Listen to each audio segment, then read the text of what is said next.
3월에 비해서 어렵다는 느낌은 안 드는데 나머지 준킬러 문제들이 준킬러 문제에서조차도 한 11번부터 난이도가 갑자기 확 올라버려서 창의적인 아이디어가 필요하거나 이제 계산 과정이 되게 많이 있거나 안 그러면 마무리하기가 어렵거나 그 셋 중에 하나에 다 걸리는 문제들 뿐이라서 체감적인 난이도는 굉장히 높았을 거라고 생각이 듭니다. 임의의 미지수를 놓고 미지수 해결하는 방식으로 풀려다가 뒤통수를 많이 맞았을 것 같습니다. 2년 전 수능 문제하고 비슷하게 어렵게 포장돼 보이지만 알고 보면은 개념 적용하면은 유도 과정은 쉽게 갈 수 있는. 근데 오히려 이게 애들한테는 더 어려울 것 같습니다. 왜냐하면 개념의 결과만 알고 있고 과정성에 대해서 좀 등한시한 학생들은 계산성에 빠져가지고 시간 낭비, 문제 오답 유도 이게 많았을 것 같습니다. 5번 같은 게 3점짜리고 어렵지는 않은 문제인데 이것도 제대로 못했을 학생들이 좀 있을 것 같다라고 생각이 들었고 10번도 비슷하게 봤습니다. 미적분은 3월하고 비슷하다는 느낌을 받았거든요. 미적분 문제 중에 도형이 3개나 나와서 학생들한테 체감 난이도가 꽤나 높았을 거라고 보이거든요. 기하에서 그게 좀 강했던 게 임의의 미지수하고 교점들의 좌표를 잡으려다가 시간 뺏기고 알고 보면은 해설지는 단순하게 개념으로 끝내고 있고 이런 유형이 반복되고 있었던 것 같습니다. 기하 같은 경우에도 이 3점짜리 문제들이 쉽게 쑥쑥 안 풀리더라고요. 그게 이제 기본 개념에 대해서 정확하게 이해하고 그 과정까지 알고 있어야만 풀 수 있는 문제들이 포진이 됐고 이제 기하도 체감적인 난이도나 문제풀이의 시간이 상당히 높았을 걸로 예상이 됩니다. 이번 시험은 3월에 비해서 난이도가 있는 문제가 더 많이 출제가 되었기 때문에 학생들이 느끼는 체감 난이도는 3월보다도 훨씬 높았고 작년 수능에 비해서도 좀 대등하거나 아니면 수능보다 조금 더 어렵게 느껴졌을 것으로 예상이 됩니다.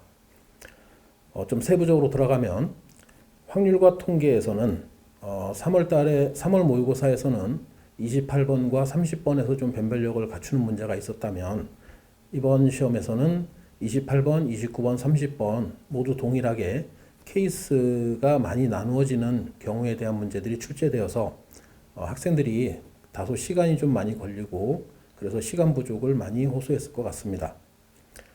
미적분 파트에서는 3월에는 미적분 파트에서 도형의 문제가 뭐 많으면 1개 아니면 2개 이 정도만 나왔었는데 이번 시험에서는 도형에 관련된 문제도 27, 28, 29번에 이렇게 3개가 포진하면서 학생들이 많이 어려워했을 것 같고요. 그 다음에 30번 문제도 여전히 어렵게 느껴졌기 때문에 전체적인 난이도가 좀 더 많이 상승한 것 같습니다. 기하에서도 3월 달에는 29번과 30번에서 변별력을 갖추었다면 이번 시험에서는 27, 28, 29, 30 모두 기본 개념을 정확하게 이해하지 못하면 계산에서 많이 난감해지는 문제들이 출제가 되어서 지금 3월보다도 많이 어렵게 느껴졌을 것으로 예상됩니다. 공통 과목에서도 전체적인 난이도가 3월에 비해서 뭐 12번이나 14번 또 그리고 뭐 15번도 여전히 그 학생들이 얘기하는 시간이 많이 걸리는 하나하나 찾아가야 되는 수열 문제, 점화식에 대한 문제가 나왔고요. 22번 같은 경우도 여전히 적분인데 도형의 개형을 유추해서 풀어야 하는 어려운 문제로 출제가 되었습니다. 지금 출제되는 경향으로 봤을 때 선택 과목인 확률과 통계, 미적분, 기하 이쪽에서도 물론 어려운 문제가 출제되지만 그러나 현재 수능의 흐름에 맞게 아주 극상의 문제는 아니기 때문에 시간이 좀 다소 걸리더라도 최상위권 학생들은 충분히 풀어나갈 수 있을 것으로 보여지지만 중상위권 학생들에겐 여전히 좀 선택 과목도 약간 어렵게 느껴질 것으로 예상이 됩니다.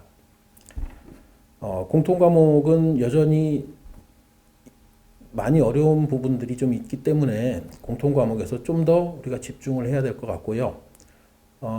다가오는 모의고사에서 우리가 준비해야 되는 것은 물론 선택 과목도 좀 중요시 다뤄지고 선택 과목의 범위가 점점 넓어지기 때문에 학습 부담은 좀 있겠지만 그래도 고득점을 노리기 위해서는 공통 과목에서 점수를 많이 확보하는 것이 중요하기 때문에 특히 공통 과목에서도 최상위권으로 분류되고 있는 뭐 14번이나 22번 같은 케이스는 수투 과목의 그 미분 적분 파트를 좀 더 심도 있게 공부를 해서 어떤 문제가 나오더라도 여러분들이 대응할 수 있을 만큼의 역량을 갖추도록 많이 그쪽을 좀 공부를 해야 될 것 같습니다.